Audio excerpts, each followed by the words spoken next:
Okay tell me. Sir Bharat ಬಗ್ಗೆ ತಾವು ಹೇಳಿದ್ರಿ.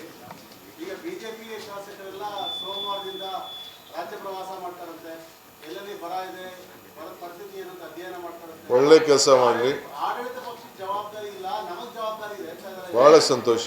ಯಡಿಯೂರಪ್ಪನವರ ಪ್ರೆಸ್ ಕಾನ್ಫರೆನ್ಸ್ ಕೂಡ ಭಾಳ ಸಂತೋಷದಿಂದ ಗಮನಿಸಿದ್ದೇನೆ. ಒಳ್ಳೆ ಕೆಲಸ. ಅಟ್ಲೀಸ್ಟ್ ಕೊನೆಗಾರು ಜ್ಞಾನೋದಯ ಬಂದು ಹಳ್ಳಿಗಳಿಗೆ ಹೋಗಿ ಭೇಟಿ ಮಾಡೋಂಥ ಕೆಲಸ ಮಾಡ್ತಾಯಿದ್ದಾರೆ. ಒಳ್ಳೆಯದಾಗಲಿ.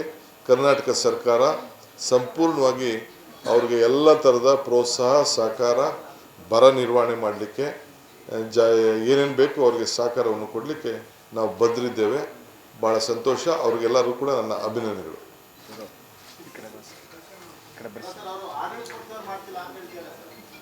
ಆಯಿತು, ನಾವು ಮಾಡ್ತಾ ಇದ್ದೀವೋ ಇಲ್ಲೋ ಅನ್ನೋದಕ್ಕೆ ನಾನು ಇಲ್ಲಿ ಕೂತಿರೋದೇ ಸಾಕ್ಷಿ.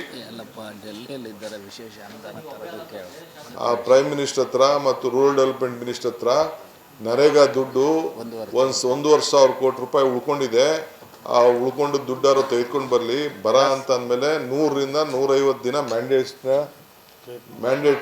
ಮ್ಯಾಂಡೇಟ್ಸ್ನ ಅವರು ಕೊಡಬೇಕಾಗಿದೆ. ಸೊ ಹೆಚ್ಚಿಗೆ ಸ್ವಲ್ಪ ಹಣಾರು ಸ್ವಲ್ಪ ಲಾಸ್ಟು ಸ್ಪೆಷಲ್ ಗ್ರ್ಯಾಂಟರು ತಂದರೆ ನಮಗೆ ಒಳ್ಳೆಯದು. ಈಗಾಗಲೇ ಫಸ್ಟು ಮೀಟಿಂಗ್ ಕೂಡ ನಡೆದು ಈಗಾಗಲೇ ಕೆಲವು ರಿಪೋರ್ಟ್ ಕೂಡ ನಾವೆಲ್ಲ ಕಳಿಸಿದ್ದೇವೆ, ಮುಖ್ಯಮಂತ್ರಿಗಳು ಕಳಿಸಿದ್ದಾರೆ.